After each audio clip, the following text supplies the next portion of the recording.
Welcome students. Today I am going to introduce a new topic under partnership dissolution, that is partnership dissolution ledger accounting. आज हम आपके सामने में partnership dissolution के ledger accounting topic को लेकर के आए हैं। जैसा कि हम आपको पहले भी बतला चुके हैं कि पार्टनरशिप डिसोल्यूशन एक्टिविटीज़ के लिए एक एक्सटर्नल पर्सन एक्सपर्ट को अपॉइंट किया जाता है और वह अपने क्रियाकलापों के लिए, एक्टिविटीज़ के लिए, परफॉर्मेंस के लिए जो अकाउंटिंग बनाता है उसका नाम है रियलाइजेशन मेथड में रियलाइजेशन अकाउंट। इससे अलग हट करके इंटरनल एसेट्स और लायबिलिटीज़ को रियलाइज़ और पेमेंट करने के लिए पार्टनर्स खुद अपना एफर्ट लगाते हैं और नेचुरली उससे रिलेटेड अकाउंटिंग प्रिपेयर करते हैं। तो वो जो अकाउंटिंग बनाई जाती है उसमें सबसे पहला अकाउंट बनता है हमारा पार्टनर्स लोन अकाउंट। तो लोन अकाउंट तभी बनाएंगे जब क्वेश्चन में दिया जाएगा पार्टनर्स लोन का इन्फॉर्मेशन, नहीं रहेगा तो नहीं बनेगा। नेक्स्ट में हम पार्टनर्स कैपिटल अकाउंट बनाते हैं और इन सब की अकाउंटिंग बना लेने के बाद हम लास्ट में कैश या बैंक अकाउंट बनाते हैं, जिससे कि हमें रिज़ल्ट की जानकारी हो जाती है, अकाउंट पूरी तरीके से क्लोज हो जाता है और साथ ही साथ ये भी मालूम हो जाता है कि हमने जो अकाउंटिंग बनाई वो सही बनाई है अथवा नहीं, इसकी भी जानकारी हो जाती है। तो इस प्रेजेंट वीडियो में हम एक तो डिसोल्यूशन कंसेप्ट की जानकारी देंगे, साथ ही साथ उस डिफरेंट अकाउंट के स्पेसिमेन की जानकारी देंगे और अंत में एक प्रैक्टिकल क्वेश्चन ले करके उसको हम सॉल्व करके स्पष्ट करेंगे, सभी अकाउंट्स को, लेजर अकाउंट्स को प्रिपेयर करके क्लियर करेंगे। तो सबसे पहले जैसा कि बतलाए, पार्टनरशिप डिसोल्यूशन अकाउंटिंग में जो लेजर अकाउंट्स बनते हैं उसमें सबसे पहला लेजर अकाउंट बनता है हमारा रियलाइजेशन अकाउंट। हालांकि रियलाइजेशन अकाउंट पर विस्तार से चर्चा हो चुकी है, लेकिन फिर भी स्पष्ट करें, फिर से रिवीजन करा दें। तो रियलाइजेशन अकाउंट में डेबिट साइड में पार्टिकुलर अमाउंट के नाम से 2 कॉलम बनेगा, क्रेडिट साइड में भी पार्टिकुलर अमाउंट्स के नाम से 2 कॉलम बनेगा।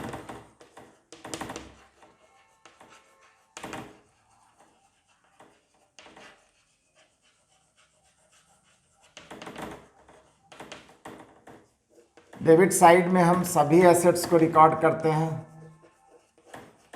एक्सक्लूडिंग कैश बैंक,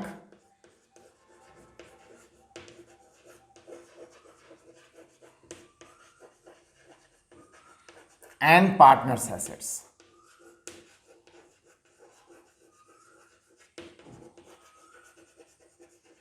और assets with the name of partner.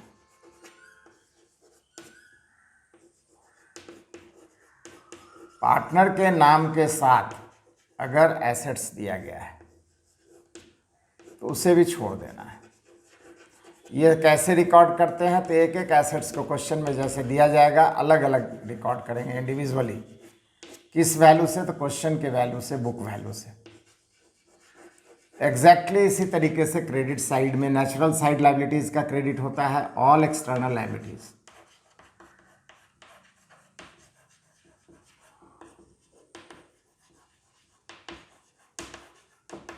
जितने भी एक्सटर्नल नेचर के लायबिलिटीज है ये किस तरीके से, तो एक एक एसेट लायबिलिटीज़ को अलग अलग रिकॉर्ड करेगा। किस वैल्यू से, तो बुक वैल्यू से, क्वेश्चन के वैल्यू से। रिकॉर्ड करने के बाद हम आपको बतलाए इसका रियलाइजेशन होगा। रियलाइजेशन का 2 रास्ता हो सकता है, या आइदर कैश या बैंक मार्केट से अगर हम रियलाइज़ करेंगे तो पैसा आएगा। डिटेल ऑफ एसेट्स लिखेंगे, कौन कौन सा एसेट्स इस तरीके से आया।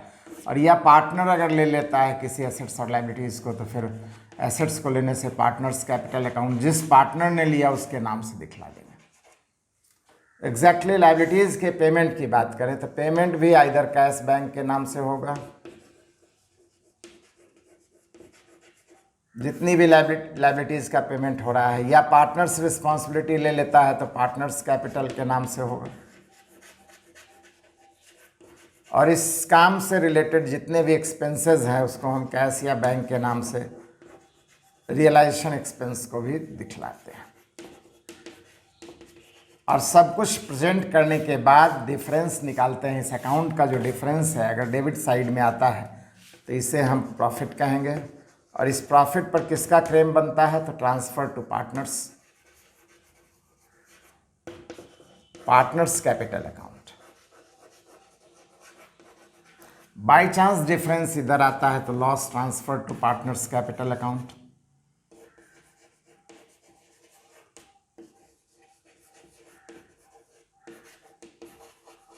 जितने भी पार्टनर उनके प्रॉफिट शेयरिंग रेशियो में हम डिस्ट्रीब्यूट करके यहीं शो कर देते हैं।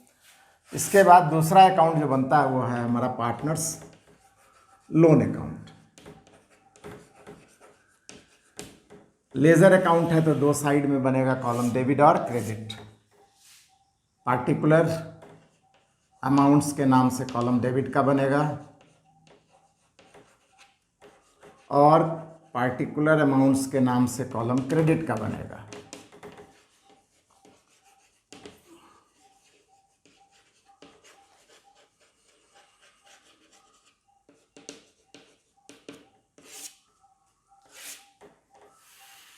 लोन और लायबिलिटी, लोन तो निश्चित रूप से लायबिलिटी नेचर का आइटम है, लायबिलिटी साइड में बैलेंस शीट में दिया रहता है, इसी कारण से इसका नेचुरल साइड क्रेडिट होगा और पहले से अमाउंट है तो इस अकाउंट को प्रिपेयर करेंगे, नहीं तो नहीं करेंगे। तो इसलिए उस वैल्यू को शो करने के लिए बैलेंस बीडी करेंगे और पेमेंट कर देंगे डिसॉल्यूशन डेट में, कैश या बैंक के नाम से दिखलाएंगे।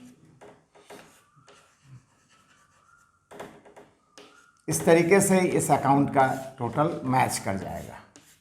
नेक्स्ट अकाउंट बनेगा हमारा पार्टनर्स कैपिटल अकाउंट।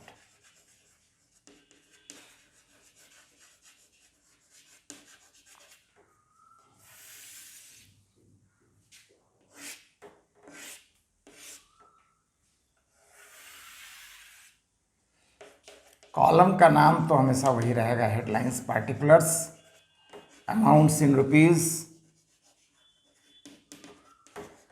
फिर से पार्टिकुलर,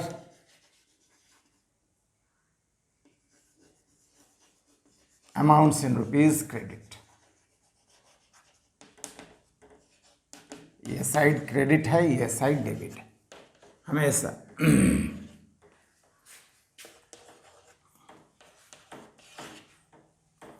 अब इसमें अकाउंटिंग कैसे होगी, तो जैसा कि जानते हैं डिसॉल्यूशन डेट में एक नहीं more than one partner partnership business में होते हैं, इसलिए अमाउंट के कॉलम को उतना पार्ट में बांट देंगे जितने पार्टनर हों। ए बी सी मान लेते हैं, उसका नाम ए बी सी।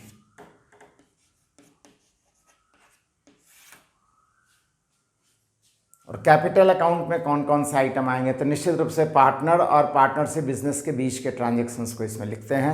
सबसे पहले तो उनका कैपिटल बैलेंस पहले से दिया होगा तो by balance BD. Liabilities side में रहता है इसलिए क्रेडिट में रिकॉर्ड करेंगे। यहाँ कौन सा वैल्यू आएगा तो कैपिटल बैलेंस।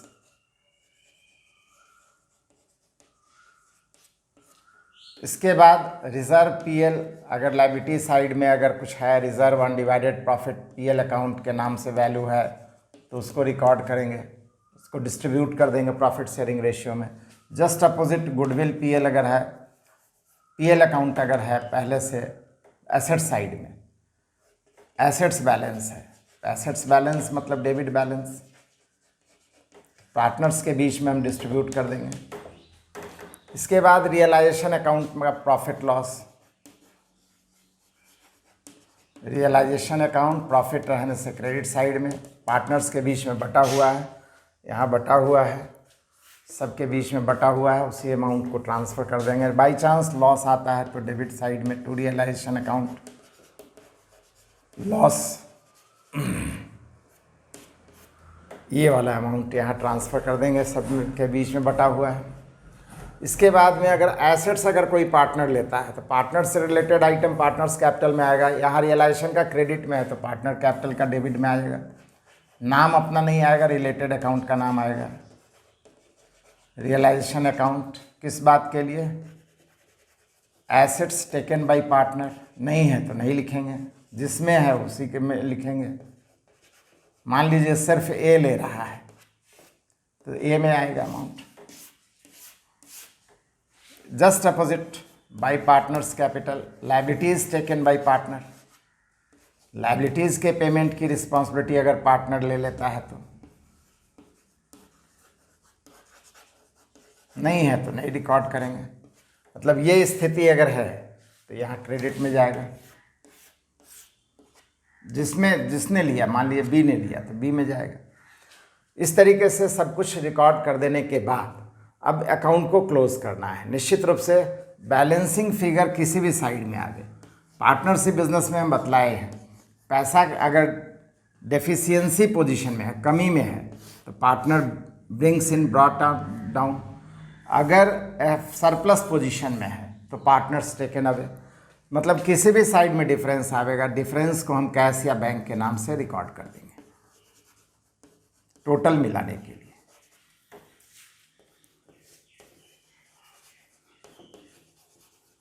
कैश या बैंक अकाउंट के नाम से हम क्लोज कर देंगे, ट्रांसफ़र कर देंगे। और एट लास्ट सब कुछ अकाउंटिंग हो जाने के बाद हम अंत में कैश या बैंक अकाउंट बनाएंगे।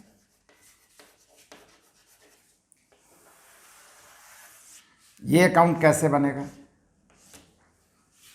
इसमें भी हेडलाइंस उसी तरीके से, डेबिट में 2 कॉलम पार्टिकुलर्स अमाउंट, क्रेडिट में भी इसी तरीके से पार्टिकुलर अमाउंट्स।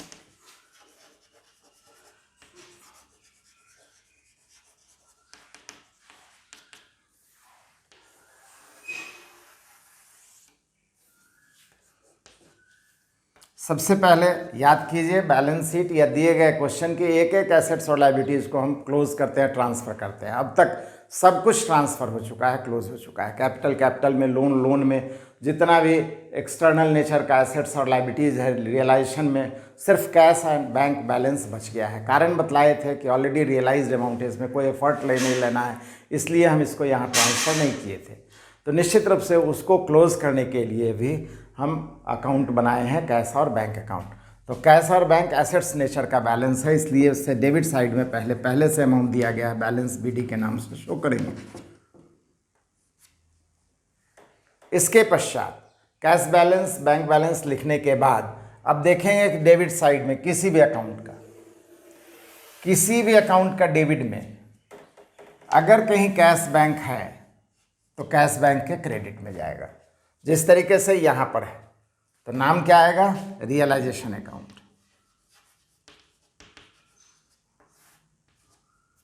जैसे यहाँ है तो नाम क्या आएगा? Partners loan account.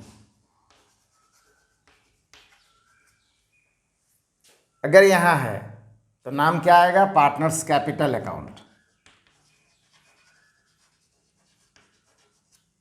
Just opposite, अगर क्रेडिट साइड में कोई अमाउंट है तो कैश बैंक का डेबिट में आएगा।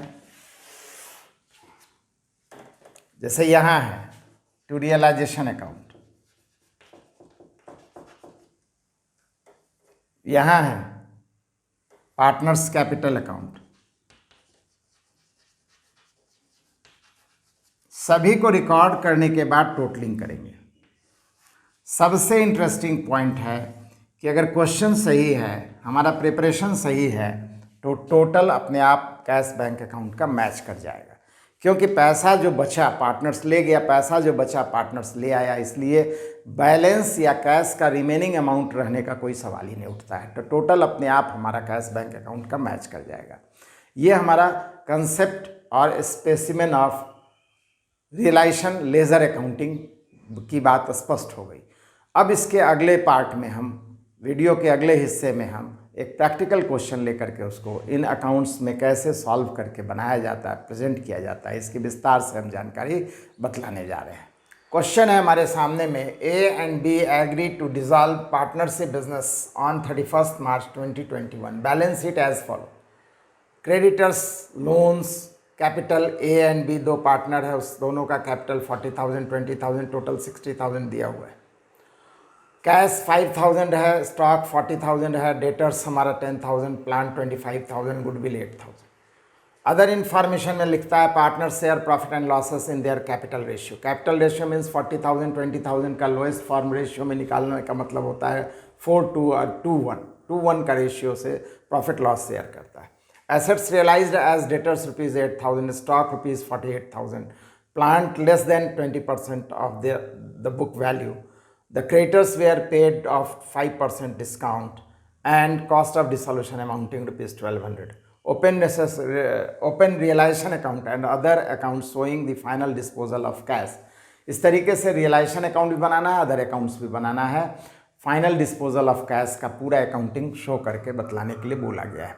तो सबसे पहले हम रियलाइजेशन अकाउंट बनाएंगे। रियलाइजेशन अकाउंट के बाद सेकंड में हम बनाएंगे पार्टनर्स लोन। पार्टनर्स लोन में यहाँ एज लोन है इसलिए ये बनेगा, नहीं रहता तो नहीं बनाते। नेक्स्ट हम पार्टनर्स कैपिटल अकाउंट बनाएंगे। 2 पार्टनर हैं इसलिए अमाउंट का डबल कॉलम बना देंगे, एक साथ बन जाएगा पार्टनर्स कैपिटल अकाउंट। लास्ट में कैसे या बैंक अकाउंट बनाएंगे। इस तरीके से इन अकाउंट्स को बनाएंगे कैसे, तो जैसा कि आपको मालूम है रियलाइजेशन अकाउंट के डेबिट में हम सबसे पहले एसेट्स को बुक वैल्यू से रिकॉर्ड करते हैं, cash bank and partners assets को छोड़ करके। तो कैश को छोड़ देंगे तो स्टॉक आ जाएगा, डेटर्स आ जाएगा, प्लांट आ जाएगा, गुडविल आ जाएगा, सब बुक वैल्यू से आएगा। यानी 40,000, 10,000, प्लांट है 25,000 और गुडविल 8,000। इसके बाद एक्सटर्नल लायबिलिटीज़ को रिकॉर्ड करेंगे क्रेडिट साइड में। लायबिलिटीज़ का नेचुरल साइड क्रेडिट होता है, एक ही एक्सटर्नल लायबिलिटीज़ है जो कि क्रेडिटर्स है। एज लोन तो इंटरनल लायबिलिटीज़ है, उसके लिए अलग अकाउंट बनाएंगे। पार्टनर्स कैपिटल भी इंटरनल लायबिलिटीज़ है, अलग अकाउंट में जाएगा। इस तरीके से एसेट्स और लायबिलिटीज़ को रिकॉर्ड कर लेने के बाद अब हम देखेंगे रियलाइजेशन और पेमेंट का क्या इन्फॉर्मेशन दिया गया है। तो एसेट्स रियलाइज में डेटर्स 8,000 है, कोई अदर इन्फॉर्मेशन नहीं पार्टनर्स के लेने का, इसका मतलब कैश रियलाइजेशन मानेंगे।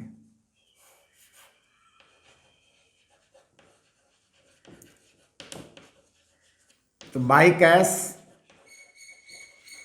सभी डिटेल ऑफ एसेट्स को दिखलाएंगे, कैसे कैसे कौन कौन सा एसेट्स रियलाइज हो रहा है। तो डेटर्स में रियलाइज हो रहा है 8,000 से, स्टॉक का 48,000 से,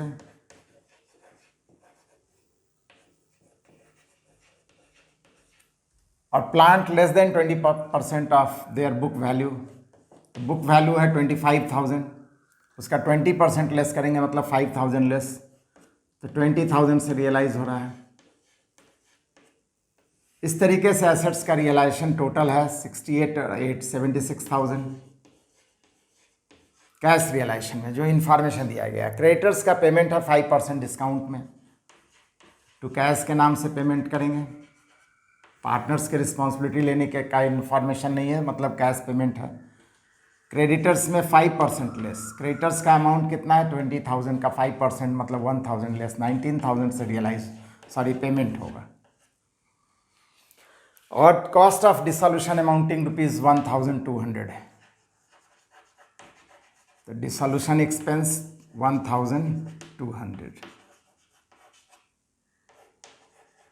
इस तरीके से सभी एसेट्स और लायबिलिटीज़ को रियलाइज कर लेने के बाद हम ब्लाइंडली क्लोज नहीं करेंगे रियलाइजेशन अकाउंट को, ये बहुत इंपॉर्टेंट और कंसिडरेबल पॉइंट है। हम देखेंगे जो रिकॉर्डेड एसेट्स और लायबिलिटीज़ है सबका रियलाइजेशन और पेमेंट हुआ कि नहीं हुआ। हर एक को रियलाइज और पेमेंट करना है एज पर रूल। तो यहाँ पर हम देख रहे हैं स्टॉक का रियलाइजेशन हो गया है, डेटर्स का हो गया है, प्लांट का हो गया है, लेकिन गुडविल के रियलाइजेशन का कोई इन्फॉर्मेशन नहीं दिया है। तो हम आपको बतलाए हैं रूल में कि अगर इनटैंजिबल एसेट्स रियलाइज्ड इन्फॉर्मेशन नहीं है तो रियलाइज्ड वैल्यू 0 माना जाएगा। मतलब गुडविल का रियलाइज्ड अमाउंट नहीं भी रहने से नहीं लिखना है, रहने से लिखना है, नहीं है मतलब नहीं लिखेंगे। और लायबिलिटीज़ में एक ही लायबिलिटीज़ है क्रेडिटर्स, उसका पेमेंट हो गया, डिसोल्यूशन एक्सपेंस दिखला दिए, पूरी तरीके से अकाउंटिंग हो गई। तब हम डिफरेंस निकालेंगे, प्रॉफिट लॉस निकालेंगे। पहले एस्टिमेट करते हैं कि किस साइड में क्या टोटल आता है, जिधर ज़्यादा होगा उधर की टोटलिंग कर देंगे। तो इधर 96,000 आ रहा है और इधर में 65, 75 और 20, 95, 96 ये ज़्यादा है, डेबिट ज़्यादा है, तो डेबिट की टोटलिंग कर लेते हैं पहले। तो 200, 1, 9, 10, 18, 5, 23, 2, 1, 3, 2, 5, 1, 6, 4, 10, 1,03,200।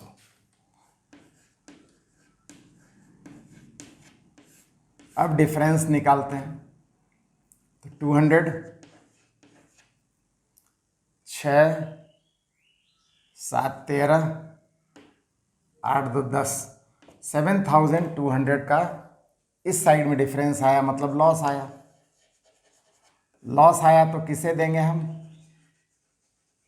Transfer to A's capital and B's capital. Ratio क्या है तो 2:1, तो 3 से डिवाइड देंगे 24, 2400 इसका आएगा, 4800 इसका आएगा।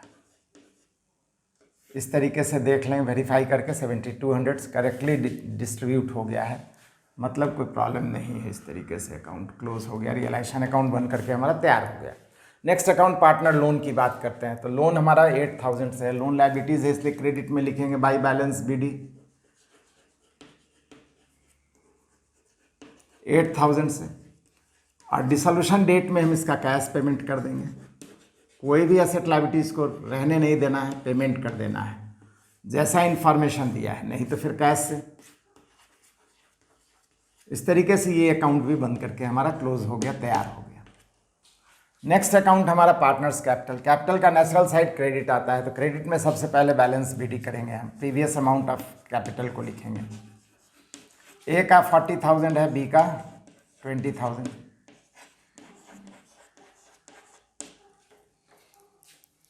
इसके पश्चात देखेंगे पार्टनर से रिलेटेड कोई अमाउंट है कि नहीं रियलाइजेशन अकाउंट में। उससे पहले देखेंगे रिजर्व, PL फंड, ये सब कुछ है कि नहीं। एसेट लायबिलिटीज में कोई इन्फॉर्मेशन नहीं है, इसलिए नहीं कुछ लिखा जाएगा।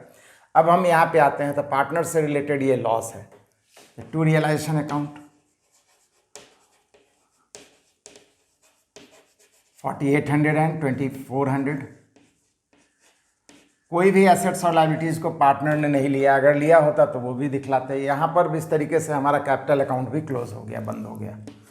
अब जो भी डिफरेंस है हम बतलाएं, कैश या बैंक के नाम से शो कर देंगे। 40,000, 20,000, 40,000 टोटल आना चाहिए, इधर तो 20,000 आना चाहिए। जो भी डिफरेंस आएगा कैश अकाउंट के नाम से क्लोज कर देंगे। 800, 200, 10, 5, 35।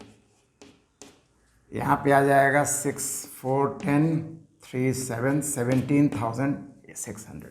इस तरीके से पार्टनर कैपिटल अकाउंट क्लोज हो जाने के बाद अब लास्ट अकाउंट कैश या बैंक अकाउंट बनाते हैं। कैश बैंक में हम देख चुके हैं, कैश को छोड़ करके बाकी सब एसेट्स और लायबिलिटीज़ क्लोज हो चुका है, ट्रांसफ़र हो चुका है। तो कैश के बैलेंस को लाएंगे, एसेट्स नेचर है इसलिए डेबिट साइड में बैलेंस BD 5,000। और इसके पश्चात ये अकाउंट बिल्कुल ही आसान है, इसके पहले सभी अकाउंट बना हुआ है, इसलिए सभी के डेबिट साइड में देखेंगे। किसी के डेबिट साइड में कैश नज़र आएगा तो यहाँ क्रेडिट में लिखेंगे, उस अकाउंट के ही नाम को लिखेंगे, अपना नाम कैश में कैश कभी नहीं लिखा जाएगा। तो रियलाइजेशन का डेबिट में यहाँ देख रहे हैं 2 जगह, तो या तो दोनों को कंबाइंड करके एक ही बार में लिख सकते हैं, यानी तो 2 बार में लिखिए, कोई दिक्कत नहीं है। By realisation, by realisation.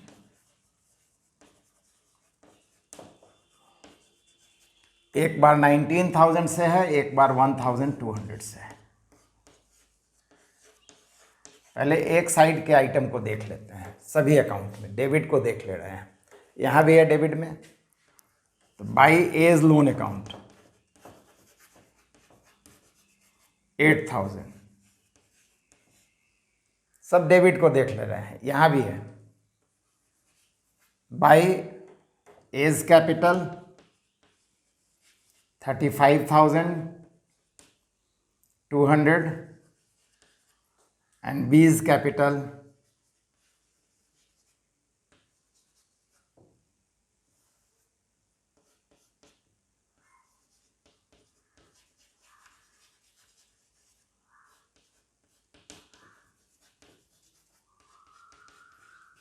17,600।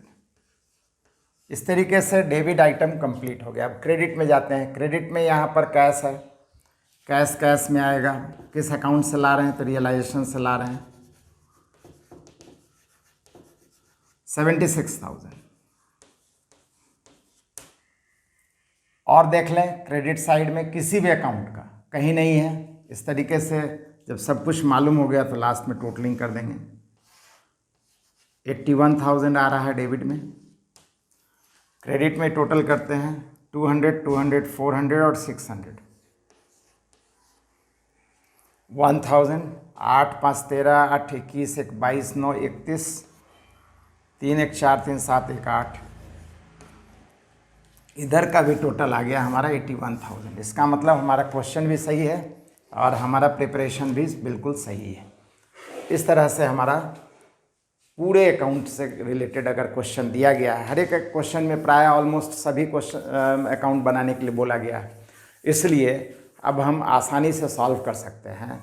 आपका काम है, अब जो भी बुक आपके पास उपलब्ध है, अवेलेबल है, आप किसी भी बुक के किसी भी क्वेश्चन को ले करके सभी अकाउंट को प्रिपेयर कीजिए। हमारा अगला वीडियो जो होगा, हमारा अगला video journal entries related to partnership dissolution accounting, dissolution से संबंधित, समापन से संबंधित लेखांकन जो बनाई जाती है, अकाउंटिंग जो बनाई जाती है, अकाउंटिंग की बिगनिंग तो निश्चित रूप से जर्नल के रूप में होती है, तो जर्नल एंट्रीज की जानकारी हम विस्तार से देंगे। ये जर्नल एंट्रीज दो रिस्पेक्ट में इम्पॉर्टेंट है। एक तो थ्योरी क्वेश्चन के रूप में भी 20 मार्क्स में ये जर्नल एंट्रीज पूछ सकता है, दूसरा प्रैक्टिकल क्वेश्चन बनाने में भी, क्वेश्चन देने में भी पूछ सकता है कि आप इससे रिलेटेड जर्नल एंट्रीज ही प्रिपेयर कीजिए या जर्नल और लेज़र दोनों बनाइए। तो उस कंडीशन में जर्नल एंट्रीज आपको प्रिपेयर करना होगा। कैसे प्रिपेयर करना होगा इसकी विस्तार से जानकारी अगले वीडियो में हम देंगे।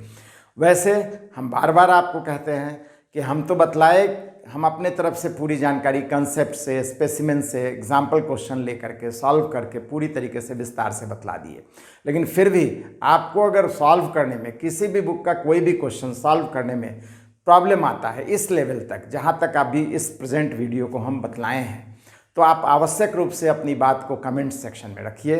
निश्चित रूप से आपको उसका संतोषजनक उत्तर मिलेगा। साथ ही साथ हमारे वीडियो को आप आवश्यक रूप से शेयर कीजिए, ज़्यादा से ज़्यादा शेयर कीजिए। इस पेंडेमिक टाइम में स्टूडेंट्स को घर बैठे अगर फ़ायदा मिल जाता है, और जैसा कि जान रहे हैं हमारा वीडियो जो है क्लास 11 से लेकर के न सिर्फ MCOM लेवल तक के जो भी चैप्टर आपसे रिलेटेड है को हम प्रेजेंट कर रहे हैं 1 बाय 1। साथ ही साथ chartered accountancy, company secretaryship, CA में हर एक तरह के कोर्सेज, प्रोफेशनल कोर्सेज या वोकेशनल कोर्सेज में भी हमारा वीडियो बहुत यूज़फुल है। इसलिए संबंधित स्टूडेंट्स के बीच में ज़्यादा से ज़्यादा शेयर कीजिए। और अब तक सब्सक्राइब नहीं किए हैं, क्योंकि हम देख रहे हैं अभी भी 46% स्टूडेंट ही जो व्यूअर हैं, टोटल व्यूअर में 46% व्यूअर ही हमारे चैनल को सब्सक्राइब किए हैं। तो अगर अभी तक आप सब्सक्राइब नहीं किए तो आवश्यक रूप से सब्सक्राइब कीजिए। Thank you.